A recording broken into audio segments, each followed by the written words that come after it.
الحمدللہ رب العالمین والصلاة والسلام علی سید المرسلین اما بعد فاعوذ باللہ من الشیطان الرجیم بسم اللہ الرحمن الرحیم۔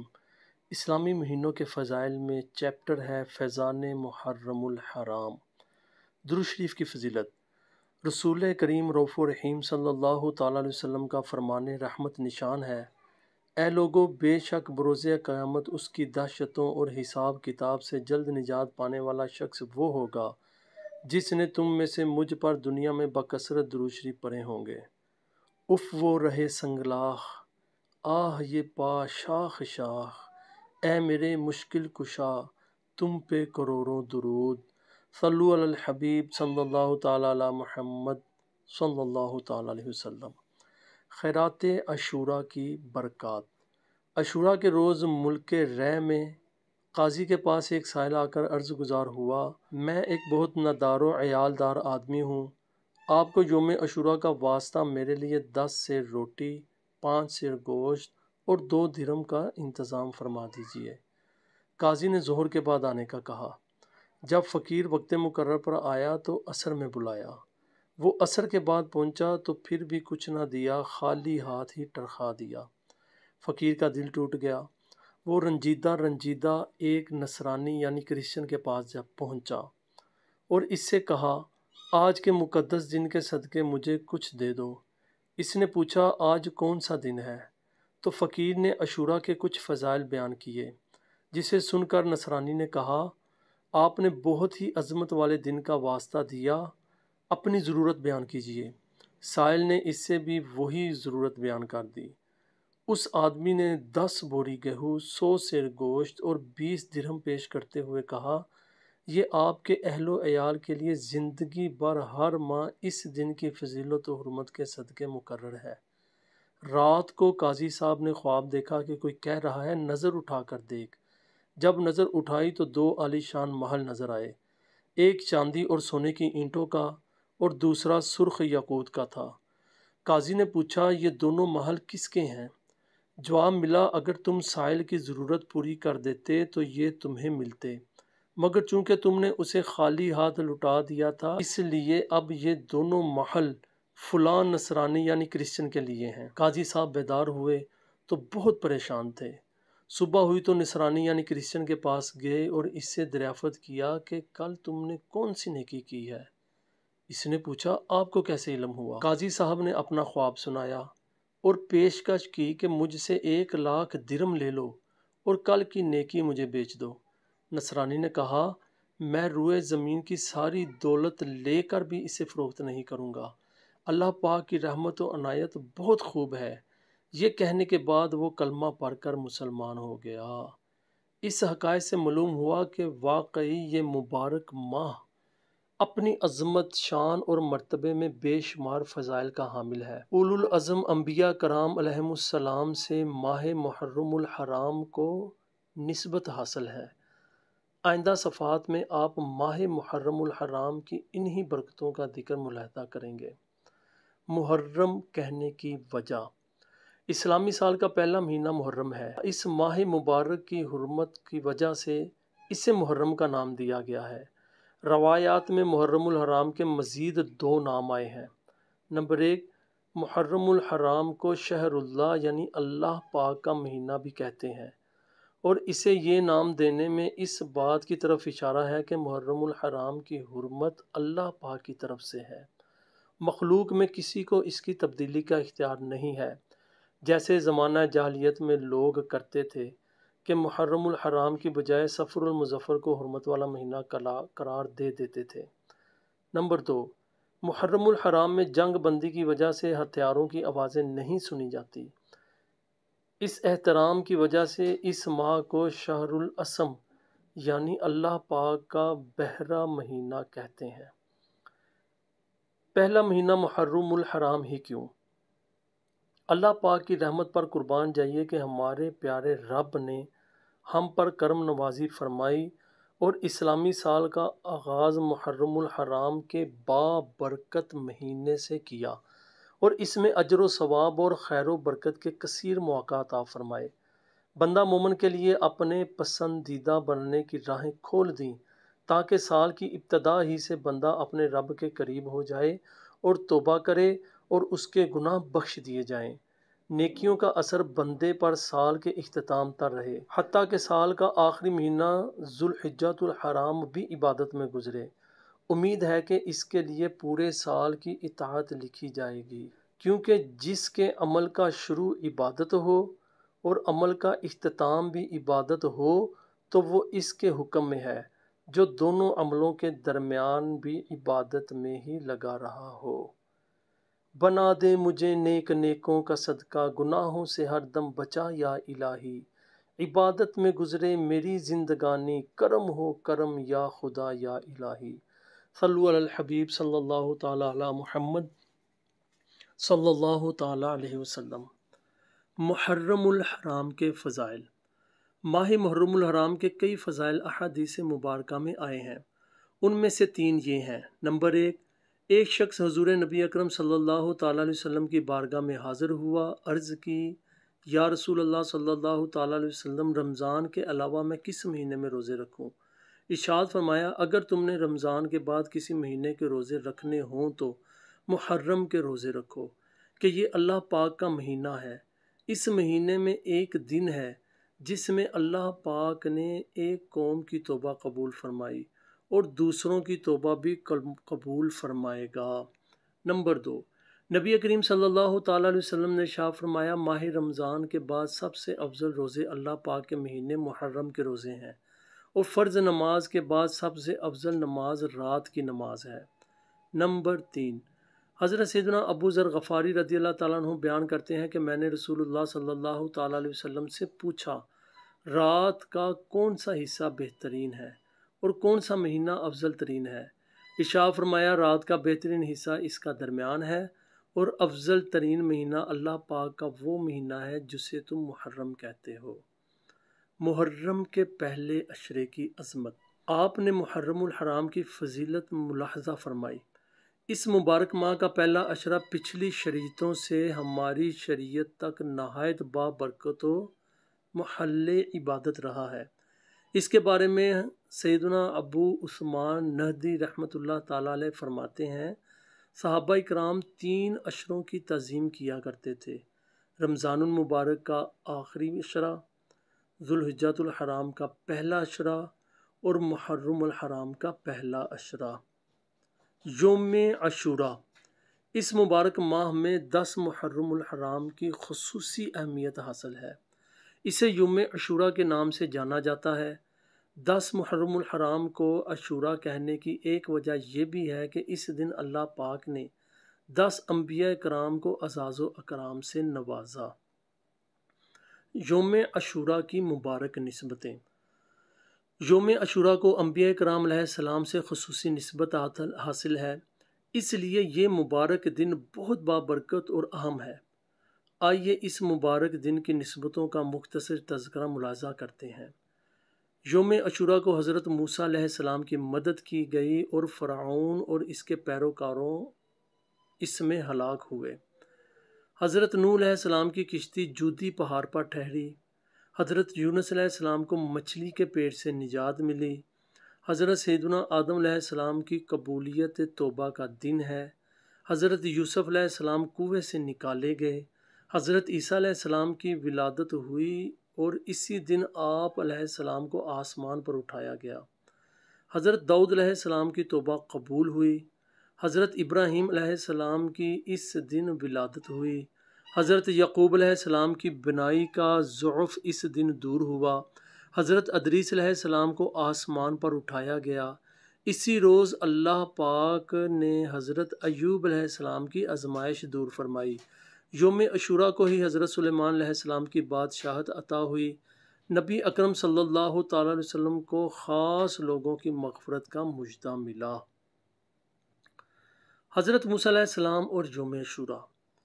حضرت عبداللہ بن عباس رضی اللہ تعالیٰ عنہ فرماتے ہیں، یعنی زینت والے دن سے مراد وہ دن ہے جس میں اللہ پاک نے حضرت سیدنا موسیٰ علیہ السلام کو فرعون اور جادوگروں کے پاس بھیجا تھا، اور وہ عاشوراء کا دن تھا۔ یہ دن بنی اسرائیل کی عید کا دن تھا۔ روایت ہے کہ حضرت سیدنا موسیٰ علیہ السلام عاشوراء کے دن کتان کے کپڑے زیب تن فرماتے اور اسمد سرما لگایا کرتے تھے۔ عہد رسالت اور یوم عاشوراء۔ زمانہ جاہلیت میں قریش یوم عاشوراء کا روزہ رکھتے۔ نبی کریم صلی اللہ تعالیٰ علیہ وسلم بھی اس دن کا روزہ رکھتے تھے۔ اور اسی دن کعبۃ اللہ شریف کا غلاف تبدیل کیا جاتا۔ خیبر اور مدینہ منورہ میں یہودیوں کی بہت بڑی تعداد آباد تھی۔ چونکہ ان کا تعلق بنی اسرائیل سے تھا اور بنی اسرائیل نے یوم عاشوراء ہی کو فرعون سے نجات پائی تھی، لہٰذا اس دن کو بطور عید منایا کرتے اور روزہ رکھا کرتے۔ جب نبی اکرم صلی اللہ تعالیٰ علیہ وسلم مدینہ منورہ تشریف لائے تو آپ نے دیکھا کہ یہودی بھی عاشوراء کے دن روزہ رکھتے ہیں۔ آپ صلی اللہ تعالیٰ علیہ وسلم نے استفسار فرمایا، آج کے دن روزہ کیوں رکھتے ہو؟ یہودیوں نے عرض کی، یہ عظمت والا دن ہے، یہ وہ دن ہے جس میں اللہ پاک نے بنی اسرائیل اور حضرت موسیٰ کو ان کے دشمنوں سے نجات دی، تو حضرت موسیٰ علیہ السلام نے شکرانے میں اس دن کا روزہ رکھا تھا اور ہم بھی اس دن کا روزہ رکھتے ہیں۔ رسول کریم صلی اللہ تعالیٰ علیہ وسلم نے ارشاد فرمایا، تمہاری نسبت موسیٰ سے میرا تعلق زیادہ ہے، چنانچہ آپ صلی اللہ تعالیٰ علیہ وسلم نے اس دن روزہ رکھا اور لوگوں کو روزہ رکھنے کا حکم ارشاد فرمایا۔ عاشوراء کا روزہ رکھنے کا حکم دو۔ حضرت سیدنا ہندہ بن حارثہ رضی اللہ تعالیٰ عنہ سے مروی ہے کہ ایک مرتبہ عاشوراء کے روز نبی کریم صلی اللہ تعالیٰ علیہ وسلم نے مجھے ارشاد فرمایا، اپنی قوم کو جا کر حکم دو کہ وہ آج کا روزہ رکھیں۔ میں نے عرض کی، اگر میں انہیں کھانا کھاتا پاؤں تو کیا ارشاد عالی سناؤں؟ فرمایا، پھر وہ اپنا بقیہ دن روزے سے رہیں، یعنی اب شام تک کچھ نہ کھائیں۔ عاشوراء کا روزہ فرض تھا۔ شروع میں عاشوراء کا روزہ مسلمانوں پر فرض تھا، پھر روزہ رمضان سے اس کی فرضیت منسوخ ہو گئی تھی، جیسا کہ حضرت سیدنا جابر بن سمورہ رضی اللہ تعالیٰ عنہ بیان کرتے ہیں، رسول اکرم صلی اللہ تعالیٰ علیہ وسلم ہمیں عاشوراء کے روزہ کا حکم ارشاد فرماتے، ان کی ترغیب دلاتے، اس دن ہمیں ملاحظہ فرماتے تھے کہ ہم نے روزہ رکھا یا نہیں۔ پھر جب رمضان المبارک کے روزے فرض ہوئے تو اس کے بعد پیارے آقا صلی اللہ تعالیٰ علیہ وسلم نے ہمیں عاشوراء کے روزے کا نہ حکم ارشاد فرمایا، نہ ہمیں اس سے منع کیا اور نہ ہی ہمیں اس دن ملاحظہ فرمایا۔ اسی طرح حضرت سیدنا عبداللہ بن عمر رضی اللہ تعالیٰ عنہ روایت کرتے ہیں کہ میں عاشوراء کے روز بارگاہ رسالت میں حاضر تھا، آپ صلی اللہ تعالیٰ علیہ وسلم نے ارشاد فرمایا، زمانہ جاہلیت کے لوگ آج کے دن کا روزہ رکھا کرتے تھے، پس تم میں سے جو اس دن روزہ رکھنا پسند کرے وہ روزہ رکھ لے اور جو نا پسند کرے وہ نہ رکھے۔ یوم عاشوراء کی فرضیت اگرچہ منسوخ ہو گئی تھی، مگر بارگاہ رسالت سے اس مبارک دن کا روزہ رکھنے کی ترغیب دلائی جاتی رہی۔ اسی سلسلے میں دو فرامین مصطفیٰ صلی اللہ تعالیٰ علیہ وسلم ملاحظہ کیجیے۔ نمبر 1، حضرت ابو قتادہ رضی اللہ تعالیٰ عنہ سے روایت ہے، رسول اکرم صلی اللہ تعالیٰ علیہ وسلم نے ارشاد فرمایا، مجھے اللہ پاک پر گمان ہے کہ عاشوراء کا روزہ 1 سال پہلے کے گناہ مٹا دیتا ہے۔ نمبر 2، نبی اکرم صلی اللہ تعالیٰ علیہ وسلم کا ارشاد ہے کہ عرفہ 9 ذی الحجہ کا روزہ 2 سال کے روزوں کے برابر اور عاشوراء کا روزہ 1 سال کے روزوں کے برابر ہے۔ عاشوراء کے روزے کی اہمیت۔ حضرت سیدنا عبداللہ بن عباس رضی اللہ تعالیٰ عنہ سے روایت ہے کہ رسول اللہ صلی اللہ تعالیٰ علیہ وسلم نے ارشاد فرمایا، عاشوراء کے دن کا روزہ رکھو اور اس میں یہودیوں کی مخالفت کرو، عاشوراء کے دن سے پہلے یا بعد میں 1 دن کا روزہ رکھو۔ حضرت سیدنا عبداللہ بن عباس رضی اللہ تعالیٰ عنہما فرماتے ہیں، میں نے نبی کریم صلی اللہ تعالیٰ علیہ وسلم کو کسی دن کے روزہ کو اور دن پر فضیلت دے کر جستجو فرماتے نہ دیکھا مگر یہ کہ عاشوراء کا دن اور یہ کہ رمضان کا مہینہ۔ اس تفصیل سے معلوم ہوا کہ جو عاشوراء کے دن روزہ رکھنا چاہے تو اسے چاہیے کہ وہ 9 محرم یا 11 محرم کا روزہ بھی رکھے تاکہ یہودیوں کی مخالفت ہو سکے۔ صوم عاشوراء سبب مغفرت بن گیا۔ ایک عالم صاحب کو خواب میں دیکھا گیا، دیکھنے والے نے حال پوچھا، فرمایا 60 سال تک عاشورہ کا روزہ رکھنے کی برکت سے میری مغفرت ہو گئی۔ ایک روایت میں یہ ہے کہ عاشورہ اور ایک دن پہلے اور بعد کا روزہ رکھنے کی برکت سے۔ یوم عاشورہ کا احترام جانور بھی کرتے تھے۔ عاشورہ ایسا مبارک دن ہے کہ انسان تو انسان، چرند و پرند، حتیٰ کہ وحشی جانور بھی اس کا احترام کرتے ہیں اور اس دن کی تعظیم کرتے ہوئے روزہ بھی رکھتے ہیں۔ آئیے بزرگان دین رحمۃ اللہ تعالیٰ علیہ کے چند مشاہدات و ملفوظات ملاحظہ کیجیے۔ نمبر 1، حضرت سیدنا قیس بن عباد رضی اللہ تعالیٰ عنہ فرماتے ہیں مجھے یہ بات پہنچی ہے کہ وحشی جانور عاشورہ کا روزہ رکھتے تھے۔ نمبر 2، حضرت سیدنا فتح بن شخرف رحمۃ اللہ تعالیٰ علیہ فرماتے ہیں میں روزانہ چونٹیوں کے لیے روٹی توڑ کے ڈالتا تھا، جب عاشورہ کا دن آتا تو چونٹیاں اسے نہ کھاتیں۔ نمبر 3، حضرت ابو الحسن علی بن عمر قزوینی رحمۃ اللہ تعالیٰ علیہ فرماتے ہیں یوم عاشورہ کو چونٹیاں بھی روزہ رکھتی ہیں۔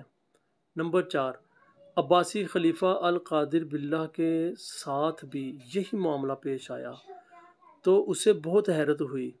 اس نے حضرت سیدنا ابو الحسن قزوینی رحمۃ اللہ تعالیٰ علیہ سے اس کے بارے میں پوچھا تو انہوں نے فرمایا عاشورہ کے دن چونٹیاں روزہ رکھتی ہیں۔ نمبر 5، حضرت علامہ ابن ناصر الدین دمشقی رحمۃ اللہ تعالیٰ علیہ وفات 842 ہجری لکھتے ہیں 10 محرم الحرام کو ایک شخص گاؤں آیا، لوگ اس وقت جانور ذبح کر رہے تھے۔ اس نے وجہ پوچھی تو گاؤں والوں نے بتایا آج وحشی جانور روزے سے ہیں، ہمارے ساتھ چلو ہم تمہیں دکھاتے ہیں۔ انہوں نے اس آدمی کو ایک باغ میں لے جا کر کھڑا کر دیا۔ اس کا بیان ہے عصر کے بعد ہر طرف سے وحشی جانور آنے لگے اور باغ کو گھیر لیا، ان کے سر آسمان کی طرف اٹھے ہوئے تھے، کسی ایک نے بھی اس گوشت میں سے کچھ نہ کھایا۔ جو ہی سورج غروب ہوا اور وہ وحشی جانور گوشت پر ٹوٹ پڑے اور جلدی سے سب کچھ کھا گئے۔ صلو علی الحبیب صلی اللہ تعالی علی محمد صلی اللہ تعالی علیہ وسلم۔ محرم الحرام کیسے گزاریں؟ گزشتہ صفحات میں آپ نے محرم الحرام کے فضائل و برکات ملاحظہ فرمائے۔ اس مبارک مہینے سے خوب استفادہ کرنے کے لیے اگر ہم محرم الحرام گزارنے کا طریقہ سیکھ لیں تو اس ماہ مبارک کی خوب برکتیں پا سکیں گے۔ محرم الحرام کی پہلی رات یہ کام کیجیے، جب محرم کا چاند نظر آئے تو یہ دعا عربی میں پڑھیے جس کا ترجمہ یہ ہے نئے سال، نئے مہینے، نئے دن اور نئی ساعت کو مرحبا۔ میرا نامہ اعمال لکھنے کے لیے حاضر رہنے والے 2 فرشتوں کو مرحبا۔ اللہ کے نام سے شروع جو نہایت مہربان اور رحم والا ہے۔ میں گواہی دیتا ہوں کہ اللہ ایک ہے اور کوئی شریک نہیں۔ میں گواہی دیتا ہوں کہ یقیناً محمد صلی اللہ تعالی علیہ وسلم اللہ کے بندے اور رسول ہیں۔ یقیناً جنت حق ہے، دوزخ حق ہے، یقیناً قیامت آنے والی ہے اور اس میں کوئی شک نہیں، اور یقیناً اللہ پاک قبروں میں موجود لوگوں کو اٹھائے گا۔ اس دعا کے مبارک الفاظ کے ساتھ ابتدا ہی میں ہمیں اپنا نامہ اعمال یاد دلا رہے ہیں۔ واقعی رحمت الہی کے ساتھ ساتھ یہ اعمال ہی تو ہیں جو قیامت کی رسوائی سے ہماری جان چھڑوا سکتے ہیں، جہنم سے ہمیں بچا سکتے ہیں اور جنت میں داخل کروا سکتے ہیں۔ لہٰذا اس مفہوم کو ذہن میں رکھ کر یہ دعا پڑھیے، اللہ پاک کی رحمت شامل حال رہی تو آپ کو جنت میں لے جانے والے اعمال کرنے کی سعادت ملے گی اور جہنم میں لے جانے والے اعمال سے بچنے کی توفیق نصیب ہوگی۔ ہو سکے تو ہر ماہ پہلی رات چاند دیکھ کر یہ دعا پڑھ لیجئے۔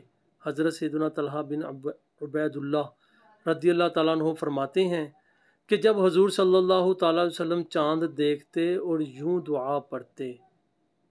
ترجمہ سنیے، اے اللہ پاک اس چاند کو ہم پر برکت، ایمان، سلامتی اور اسلام کے ساتھ طلوع فرما۔ میرا اور تیرا رب اللہ ہے۔ محرم الحرام کی پہلی رات 2 کر کے 6 رکعت یوں ادا کیجئے کہ ہر رکعت میں سورہ فاتحہ کے بعد 15 بار سورہ اخلاص، قل هو اللہ احد، اور ایک قول کے مطابق 7 بار پڑھیے، اور ہر 2 رکعت کے بعد یہ پڑھیے سبوح قدوس ربنا و رب الملائکۃ والروح۔ ترجمہ: پاک ہے، بے عیب ہے ہمارا رب اور فرشتوں اور روح کا رب۔ محرم الحرام کی پہلی رات 2 رکعت یوں ادا کیجیے کہ سورہ فاتحہ کے بعد 11 بار سورہ اخلاص، قل هو اللہ احد پڑھیے، اور سلام کے بعد یہ پڑھیے سبوح قدوس ربنا ورب الملائکۃ والروح۔ اس نماز کا بھی یہی ثواب ہے۔ نئے سال و مہینے کی دعا۔ حضرت سیدنا عبداللہ بن حشام رضی اللہ تعالیٰ عنہ فرماتے ہیں کہ نئے سال یا مہینے کی آمد پر صحابہ کرام علیہ رضوان ایک دوسرے کو یہ دعا سکھاتے تھے۔ ترجمہ سنیے: اے اللہ پاک، اس کو ہمارے لیے امن و ایمان، سلامتی و اسلام اور اپنی رضامندی والا اور شیطان سے بچانے والا بنا۔ شیطان سے حفاظت کا ایک عمل۔ محرم الحرام کے پہلے دن سورج نکلنے کے 20 منٹ بعد 2 رکعت ادا کیجیے، پھر سلام کے بعد 7 مرتبہ کلمہ طیبہ اور 3 مرتبہ یہ دعا پڑھیے۔ ترجمہ سنیے اس کا: اے اللہ، تو ہمیشہ ہمیشہ سے ہے، یہ نیا سال ہے، میں تجھ سے اس سال میں شیطان سے حفاظت کا سوال کرتا ہوں اور نفس امارہ کی برائی پر مدد چاہتا ہوں۔ اے کرم فرمانے والے، اے جلال و اکرام فرمانے والے، میں تیری بارگاہ میں تیرے قریب کر دینے والے کاموں میں مشغول رہنے کا سوال کرتا ہوں۔ یہ عمل کرنے والے پر اللہ پاک ایک فرشتہ مقرر فرما دے گا جو نیک کام کرنے میں اس کی مدد کرے گا، اور شیطان پورے سال کے لیے اس سے نا امید ہو جائے گا۔ یکم محرم الحرام کے 2 وظیفے۔ یکم محرم الحرام کو بسم اللہ الرحمن الرحیم 130 بار لکھ کر یا لکھوا کر اپنے پاس رکھ لیجئے، یا پلاسٹک کوٹنگ کروا کر کپڑے، ریگزین یا چمڑے میں سلوار کر پہن لیجئے۔ دانت کی ڈبیا میں کسی قسم کا تعویذ نہ پہنیں۔ انشاءاللہ عزوجل ایسا کرنے سے عمر بھر گھر سمیت برائی سے حفاظت رہے گی۔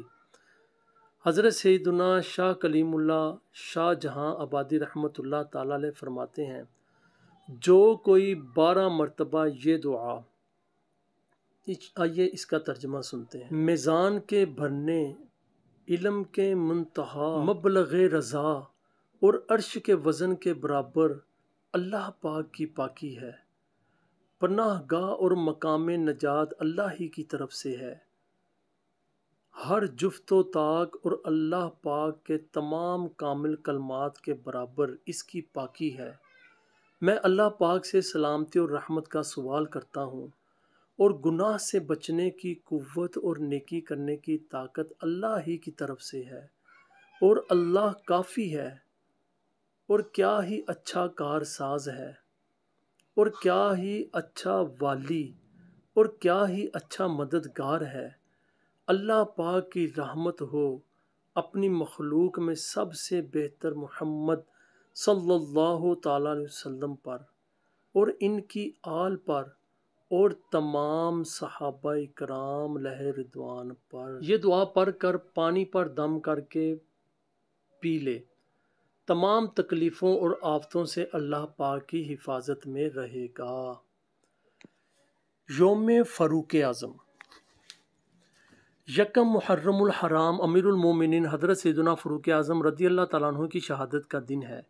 اس دن آپ رضی اللہ تعالیٰ عنہ کے لیے ثالث ثواب کا اہتمام کیجیے۔ نیز امیر اہل سنت حضرت مولانا محمد الیاس قادری مدۃ اللہ علیہ کے رسالے کرامات فاروق اعظم کا مطالعہ کر لیجیے۔ تاکہ سیرت فاروق اعظم کی خوشبو دل و دماغ کو معطر کر سکے۔ اگر آپ حضرت سیدنا فاروق اعظم رضی اللہ تعالیٰ عنہ کی سیرت تفصیل سے پڑھنا چاہتے ہیں تو مکتبۃ المدینہ کی شائع کردہ 2 جلدوں اور 1720 صفحات پر مشتمل کتاب فیضان فاروق اعظم حاصل کیجیے۔ اس کتاب میں حضرت سیدنا فاروق اعظم رضی اللہ تعالیٰ عنہ کی سیرت کے اہم ترین گوشوں کو نہایت دلچسپ اور خوبصورت عنوانات سے مزین کر کے شامل کیا گیا ہے۔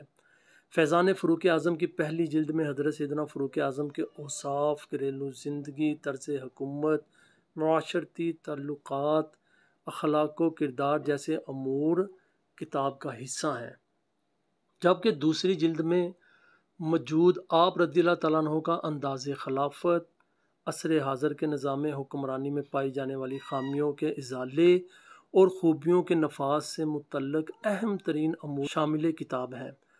یہ کتاب زندگی کے ہر شعبے سے تعلق رکھنے والے افراد کے لیے راہ عمل متعین کرنے اور اس پر چلنے کا جذبہ فراہم کرنے میں معاون ثابت ہوگی۔ دعوت اسلامی کی ویب سائٹ www.dawatislami.net سے اس کتاب کو پڑھا بھی جا سکتا ہے اور ڈاؤن لوڈ اور پرنٹ آؤٹ بھی کیا جا سکتا ہے۔ عاشوراء کے اعمال۔ گزشتہ صفحات میں عاشوراء 10 محرم کے فضائل و برکات اور اس میں ہونے والے عجائبات تفصیل سے گزرے، جس سے اس مبارک دن کی اہمیت خوب واضح ہوئی، اور ہمیں یہ پیغام ملا کہ اس مبارک دن کو غفلت یا گناہوں کی ہرگز نہیں گزارنا چاہیے، بلکہ خوب نیکیاں کر کے اجر و ثواب کا ذخیرہ جمع کرنا چاہیے۔ آئیے اس مبارک دن کو گزارنے کا طریقہ سیکھتے ہیں۔ شب عاشوراء کے 2 عمل۔ عاشوراء کی رات آئے تو یہ 2 عمل کیجیے۔ نمبر 1، شب عاشوراء غسل کیجیے، کیونکہ اس رات آب زمزم تمام پانیوں میں شامل کر دیا جاتا ہے اور اس رات غسل کرنے سے پورا سال بیماریوں سے حفاظت رہتی ہے۔ نمبر 2، عاشوراء کی رات میں 4 نفل اس طرح ادا کیجیے کہ ہر رکعت میں سورہ فاتحہ کے بعد آیت الکرسی 1 بار اور سورہ اخلاص 3 بار پڑھیے، پھر نماز سے فارغ ہو کر 100 مرتبہ سورہ اخلاص پڑھیے۔ اس کی برکت سے گناہوں سے پاک ہوگا اور بہشت یعنی جنت میں بے انتہا نعمتیں ملیں گی۔ یوم عاشوراء کے 22 اعمال۔ حضرت سیدنا ابن جوزی رحمۃ اللہ تعالیٰ علیہ فرماتے ہیں، 10 محرم بہت عظمت والا دن ہے، لہٰذا مناسب ہے کہ جس قدر ممکن ہو اچھے کام کیے جائیں۔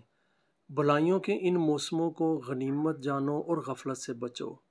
اس عظمت والے دن کی نسبت کو پیش نظر رکھیے اور یہ نیک کام کیجیے۔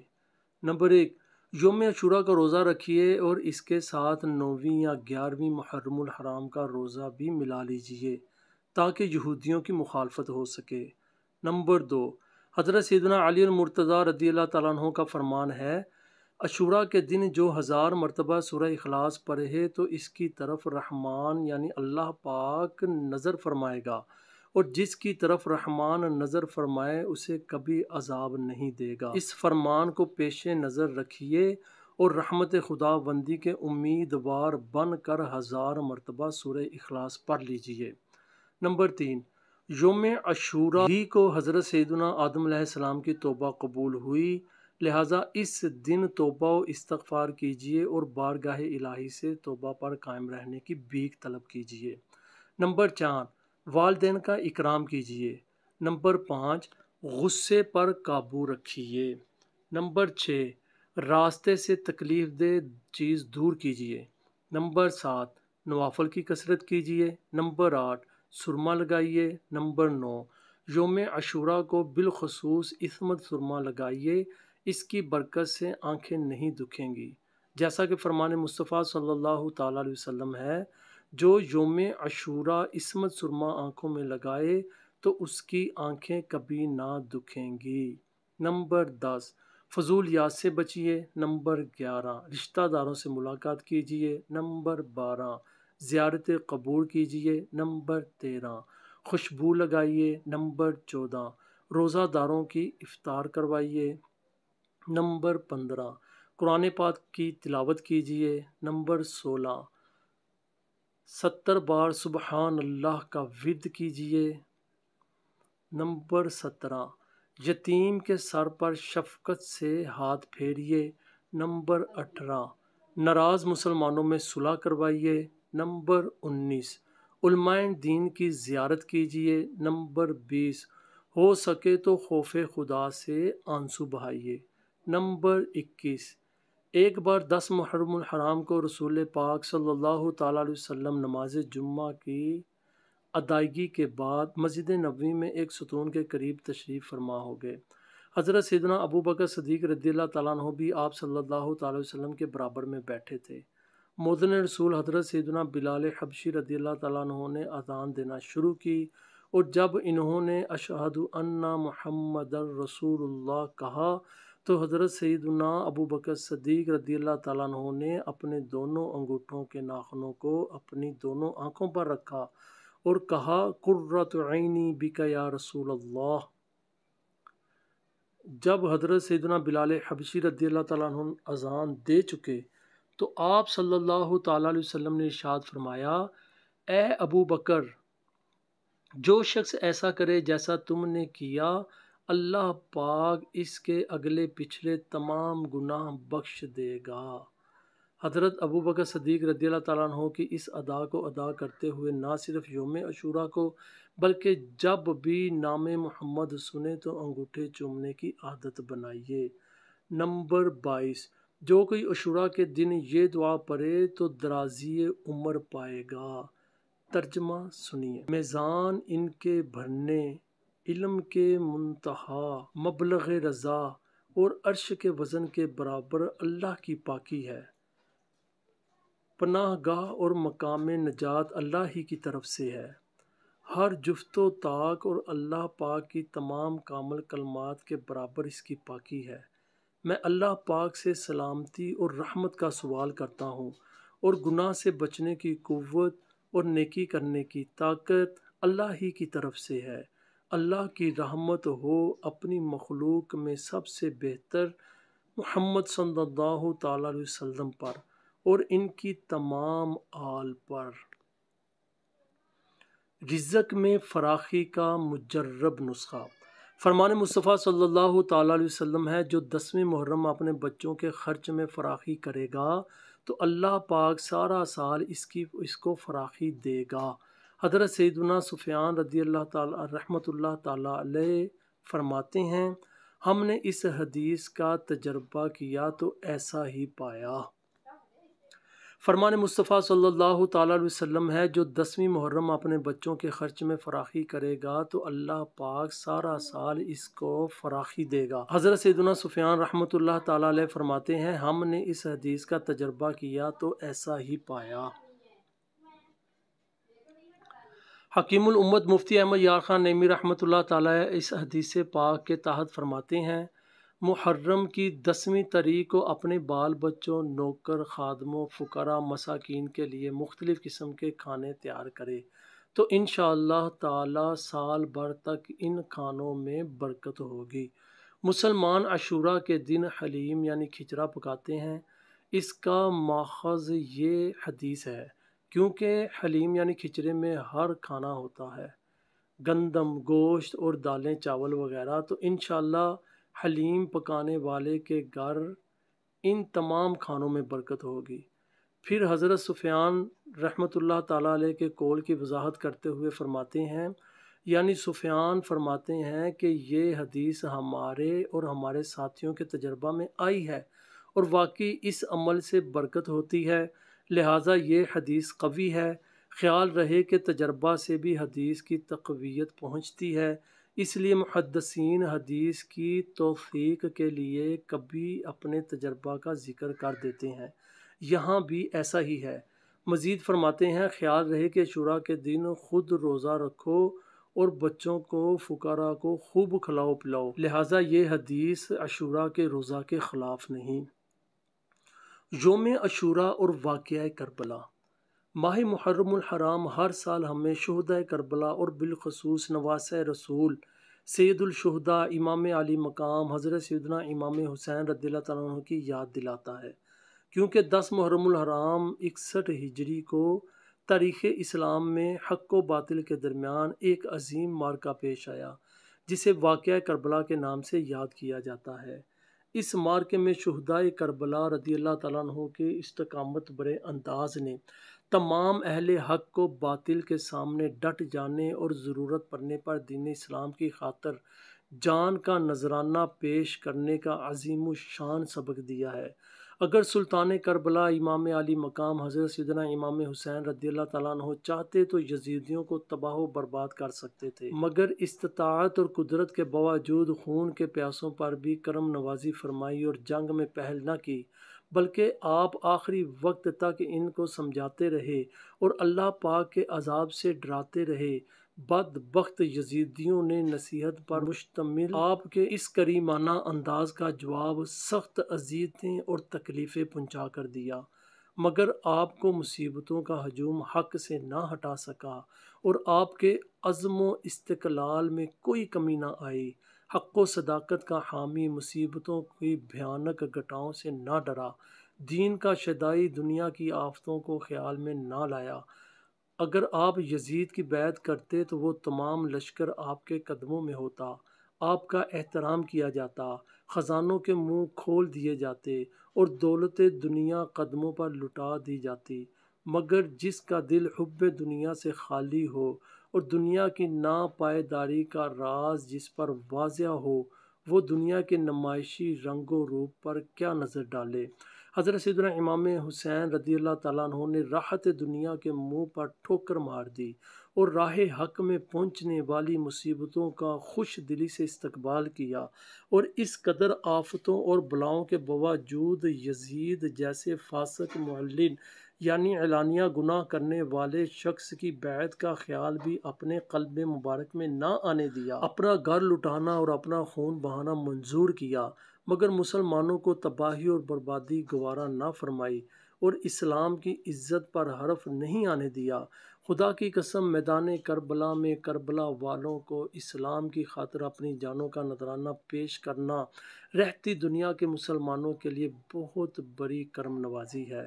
کربلا والوں نے اللہ پاک کی رضا اور دین اسلام کی سربلندی کے لیے اپنا سب کچھ قربان کر دیا، لہٰذا ہمیں بھی چاہیے کہ ہم بھی حضور صلی اللہ تعالیٰ علیہ وسلم کے ان پاکیزہ گھرانے والوں کی سیرت و کردار پر عمل کر کے دنیا و آخرت کو روشن بنائیں اور اللہ پاک کی رضا و خوشنودی حاصل کریں۔ گھر لٹانا جان دینا کوئی تجھ سے سیکھ جائے، جان عالم ہو فدا اے خاندان اہل بیت، سر شہیدان محبت کے ہیں نیزوں پر بلند، اور اونچی کی خدا نے قدر و شان اہل بیت، دولت دیدار پائی پاک جانیں بیچ کر، کربلا میں خوب ہی چمکی دکانیں اہل بیت۔ آئینہ قیامت کا مطالعہ کیجیے۔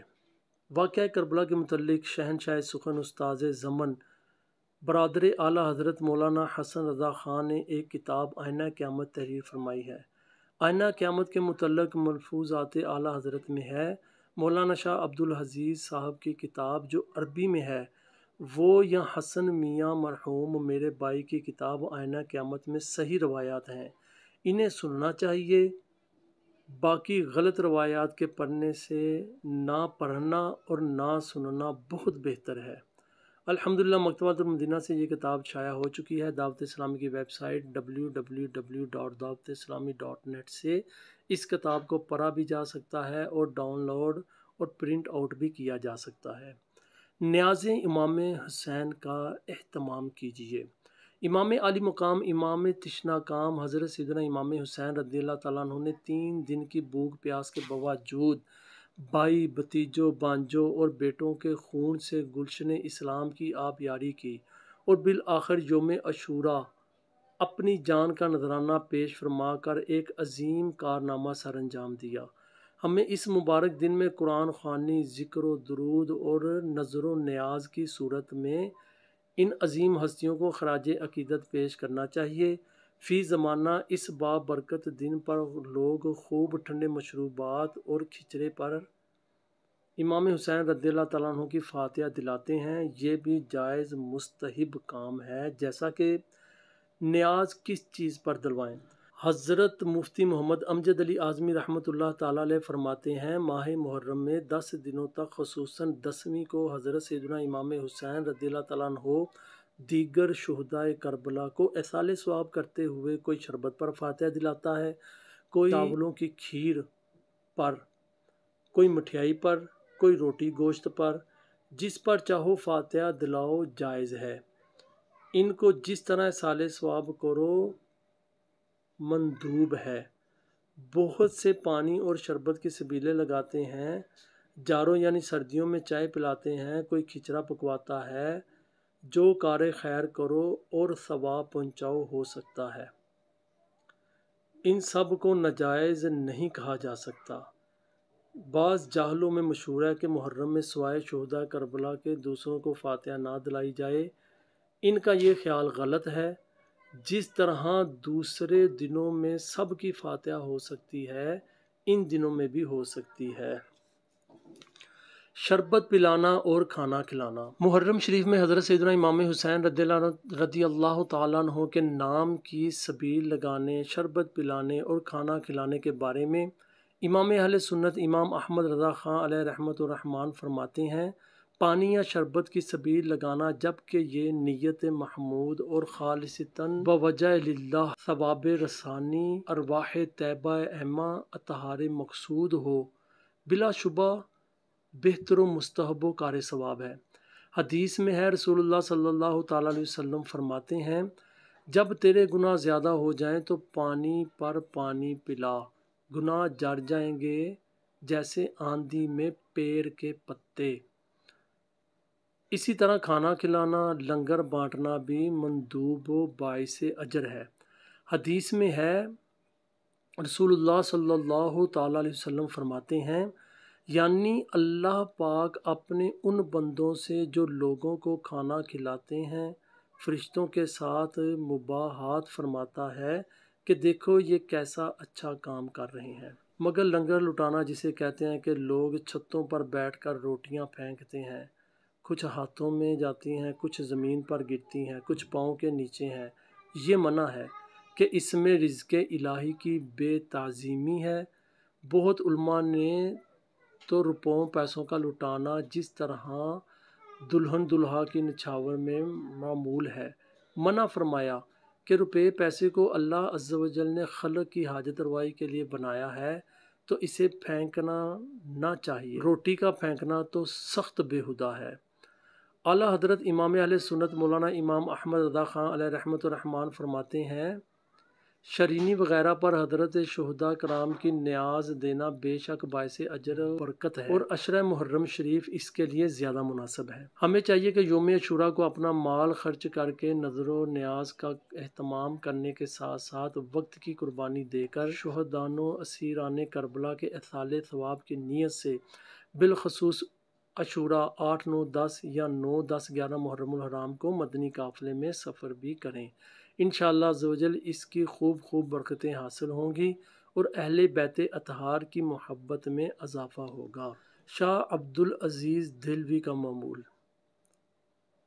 سراج الہند حضرت شاہ عبدالعزیز محدث دہلوی رحمۃ اللہ تعالیٰ علیہ کے گھر سال میں 2 مجلس منعقد ہوا کرتی تھی۔ نمبر 1 مجلس میلاد، نمبر 2 مجلس شہادت حسین۔ اسی دوسری مجلس کا ذکر کرتے ہوئے فرماتے ہیں، یہ مجلس بروز عاشوراء یا اس سے ایک دن قبل ہوتی ہے۔ اس مجلس میں 400-500 آدمی بلکہ 1000 آدمی جمع ہوتے ہیں اور درود شریف پڑھتے ہیں۔ اس کے بعد جب فقیر آتا ہے تو لوگ بیٹھتے ہیں۔ حضرت سیدنا امام حسن و حسین کے حدیث شریف میں آنے والے فضائل بیان کیے جاتے ہیں۔ احادیث میں مذکور ان بزرگوں کی شہادت، روایات صحیحہ میں آئی ہوئی تفصیل اور قاتلوں کی بدعنوانی اور روایت معتبرہ میں موجود ان حضرات کو دی جانے والی تکلیف بیان کی جاتی ہیں۔ پھر ختم قرآن مجید کیا جاتا ہے اور 5 آیا 5 آیتیں پڑھ کر کھانے کی جو چیز موجود ہوتی ہے اس پر فاتحہ دی جاتی ہے۔ اس دوران اگر کوئی شخص خوش الحان سلام پڑھتا ہے یا شرعاً درست طریقت انگیز کلام پڑھنے کا اتفاق ہوتا ہے تو اکثر ہزارے حاضرین مجلس اور اس فقیر پر بھی حالت رقت اور گریہ طاری ہو جاتی ہے۔ اس قدر عمل میں آتا ہے اگر یہ سب فقیر کے نزدیک اس طریقہ سے جس طریقے سے ذکر کیا گیا ہے جائز نہ ہوتا تو ہرگز یہ فقیر ان چیزوں پر اقدام نہ کرتا۔ رسالہ امام حسین کی کرامات کا مطالعہ کیجیے۔ کربلا والوں کی محبت و الفت دل میں پیدا کرنے کے لیے امیر اہل سنت حضرت مولانا محمد الیاس قادری مدد اللہ علیہ کے رسالے امام حسین کی کرامات کا مطالعہ نہایت مفید ہے۔ یہ رسالہ امام حسین رضی اللہ تعالیٰ عنہ کی ولادت، آپ کے فضائل و کمالات اور کرامات کے علاوہ یزید اور یزیدیوں کے دردناک انجام کی معلومات اور عاشورہ کے فضائل پر مشتمل انمول رسالہ ہے۔ لہٰذا آج یہ رسالہ مکتبۃ المدینہ سے ہدیۃً حاصل کر کے خود بھی مطالعہ کیجیے اور دوسروں کو بھی اس کی ترغیب دلائیے۔ الحمدللہ شعبہ تراجم کی کوششوں سے یہ رسالہ انگلش، ہندی، سندھی اور گجراتی سمیت کل 7 زبانوں میں ترجمہ ہو چکا ہے۔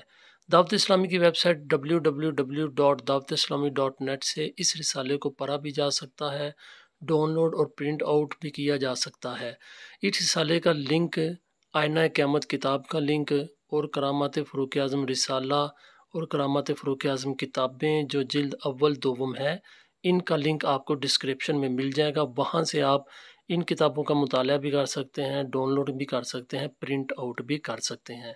باقی محرم الحرام میں جن بزرگوں کے عرس مبارک ہیں ان کی لسٹ نیچے ہے، اس کو آپ سٹاپ کر کے مکمل ان کے عرس مبارک کس بزرگ کا کس دن میں عرس مبارک بنتا ہے، 2 لسٹیں ہیں، یہ دیکھیں، دونوں لسٹوں کا آپ مطالعہ کریں۔